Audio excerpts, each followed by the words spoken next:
হতবিহ্বল মানুষ, জীবন বাঁচাতে ছুটছে সবাই।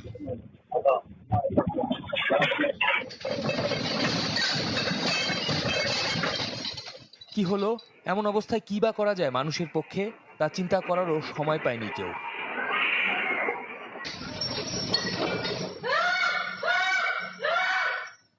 রিক্টার স্কেলের মাত্রা যাই হোক, ভূমিকম্পের ঝাঁকুনি নিকট অতীতে এমন অনুভূত কবে হয়েছে মনে করা যাবে না।